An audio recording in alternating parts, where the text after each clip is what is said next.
Bem, gente, chegamos na nossa última aula sobre ética e valores. O autor fala do debate teórico. O século XX ainda traz um debate muito importante sobre a ética, sobre a sociedade, né? Desde Freud, que é muito importante. Eu digo que Freud é um dos autores mais importantes para o século XX, para entender o homem e a sociedade. Se vocês puderem um dia ler O Mal-Estar da Cultura, ou não é o mesmo livro, O Mal-Estar da Civilização, leiam, porque vocês vão entender muito do que o homem é hoje. Vocês vão compreender, não é, como Freud ele se antecipou aí a essa crise que a gente está vivendo da sociedade. Mas continuou ainda, não é, o próprio Karl Marx, a Escola de Frankfurt, não é, com o debate sobre a sociedade, sobre a indústria cultural, Adorno, Horkheim, Marcuse, né, Habermas, nós vamos falar dele em outro momento aqui nas nossas aulas. E Hegel e Nietzsche. De Habermas veio uma discussão muito interessante, que é a discussão sobre ética cognitiva e ética não cognitiva. Habermas ele trouxe uma discussão de que aquilo que a gente discute pode ter a pretensão de verdade, que esse discurso efetivo ele pode ser verdadeiro, desde que esse discurso efetivo ele possa ter sido acordado entre uma comunidade, certo? De pessoas que usam a razão, a sua inteligência para os acordos da sociedade. Portanto, o Habermas traz essa discussão. O que é a ética cognitiva? A ética não cognitiva é aquela que você não debate sobre ela, aquela que não tem acordo, já é uma verdade pronta, estabelecida, e você não consegue, de certa forma, conversar, não é, sobre aquela regra que é imposta. Então, o Habermas ele se afirma um cognitivista, ele diz que a gente pode conhecer a verdade no campo da ética, e claro que essa ética pode ser debatida, que as regras podem ser compreendidas e podem ser, não é, explicadas pela sociedade. Os dois últimos temas desse texto é violência e utopia. Claro que nós não podemos naturalizar a violência.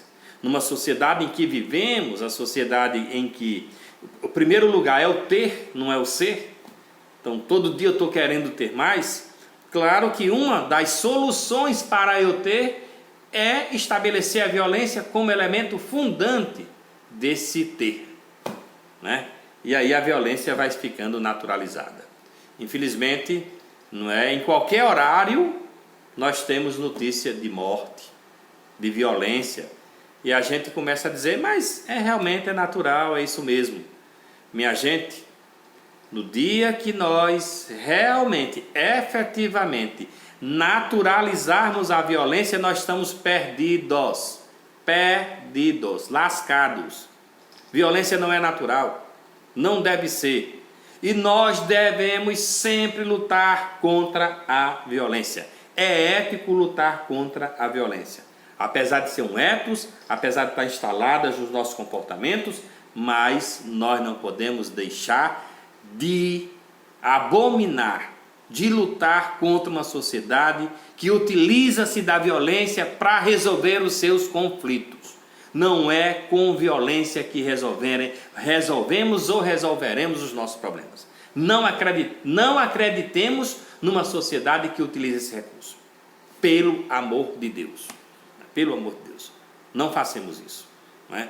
Os últimos tempos, inclusive, têm indicado que o caminho é a violência. Lembre-se de Jesus. Lembre-se dele. É o amor. Certo? Lembre-se dele, é o amor. Não as armas, não a violência, e o texto fala isso. Para terminar, a utopia possível, o autor diz, não é, que as utopias são construções éticas referidas à política, educação e economia.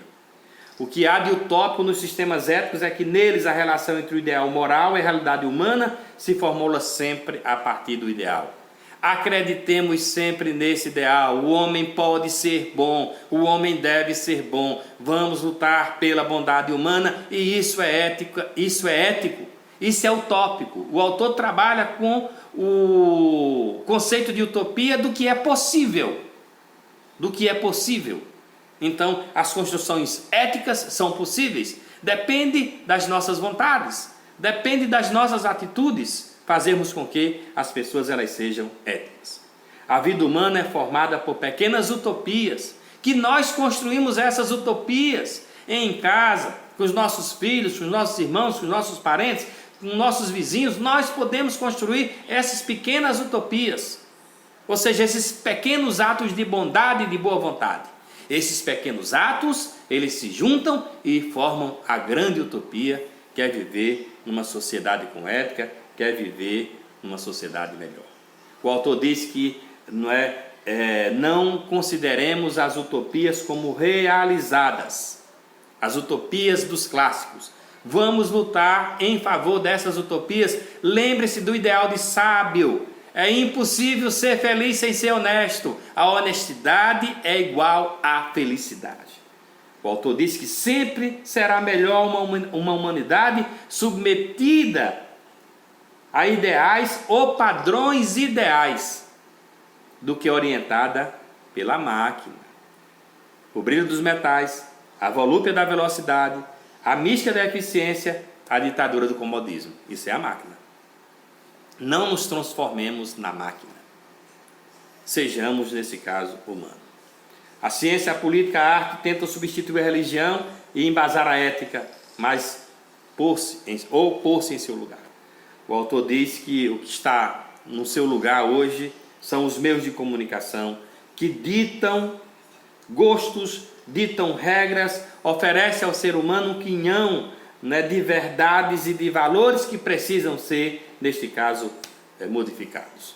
Mas o autor é otimista e diz que apesar do liberalismo, do neoliberalismo, dessa desgraça em que o mundo foi sendo construído, dessa riqueza partilhada por 1% da população que consome 80% dos recursos naturais, e nós que somos a parcela maior que lutamos para dividir isso, que o século XXI, esse século entrante, é um século que traz possibilidades, equilíbrios, avanços técnicos e possibilidades de humanização.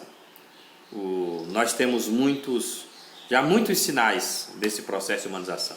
Preocupação com o planeta, preocupação com o meio ambiente, preocupação com a paz, a preocupação em dizer não à guerra nuclear. E agora todo o planeta parado em função de um vírus. E que esse vírus poderá nos trazer grandes lições, que é a lição de que a gente deve se preocupar com o outro, que nós não somos nada, e que mesmo tendo riqueza a gente se lasca. Veja quem o vírus pegou primeiro. Ou seja, que vivemos numa terra em que somos perecíveis e temos que ser humildes e que temos que fazer o certo, o correto. E o correto não é, como vai terminar aqui o texto, o correto é buscando no humano um denominador comum inteligível. Menos nas quantidades, mais nas qualidades. Menos na informação e mais na essência da mensagem. Isso é o grande recado desse texto de ética. O texto de ética que diz que nós temos que recuperar o sentido do humano. E essa imagem do sentido do humano, como vai dizer Hegel, como vai dizer Marx, como vai dizer alguns autores, eles se dão na história, com a história, porque nós somos entes históricos.